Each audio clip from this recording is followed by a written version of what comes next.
Ito na ngayon yung yung pag-layout ng hagdanan. Ang original kasi nito, andito yung approach, paakyat, tapos papunta rito. Dito, naka-winder siya, tapos akyat doon. Ngayon, nag-request yung may-ari na lagyan ng storage yung portion na yan. Yan yung storage. Kaya nag-reverse yung hagdanan. Andito na ngayon yung approach. Ito na yung approach niya. Yan, ito na yung approach.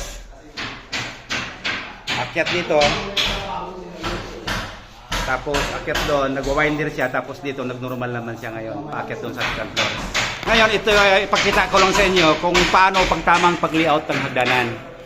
Unang-una, establish yung, kung pansin yung guhit nito, kung may number 11, ito siya ngayon yung pinaka-top ng planks. Ito. Tapos ito may ilalim ng planks. Tapos ito yung guhit, hanggang dito lang yung bubuhusan sa structural. Itong guhit na to. Dahil ito, maging retouching ito ng rise niya, ito naman, plastering, retouching naman ng thread para maipatong yung planks.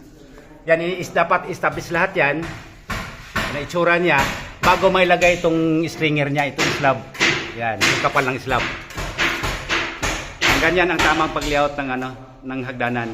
Unang establish yung pinaka-finish mula sa finish floor line, tapos yung lapad ng plank, lapad ng thread ng konkreto. Ito konkreto na kasi ito.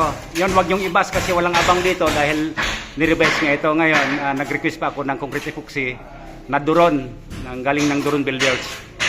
10,000 PSI yung space nun. Kaya napakatigas nun. Babarinahan yung beam kasi yan. Nakakonect yung beam na yan hanggang dito. Diyan ibarina ngayon yung para sa slab, yung sa stringer ng hagdanan. Ganyan lang tamang pag-layout ng hagdanan para walang titibagin.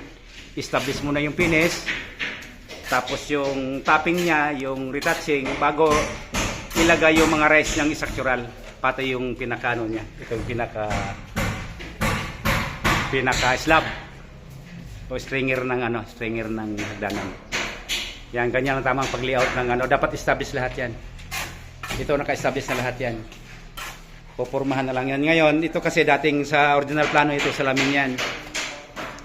Salamin hanggang dito sa may ibabaw sa may baba ng na yan. Layout ng hagdanan hanggang baba. Ngayon, binago na dahil gawin ng storage ito. Isasarado yan, magtitibag naman kami sa ibabaw para din salamin. Sa ibabaw naman ito, kasi naka-high ceiling to. Salamin naman yan.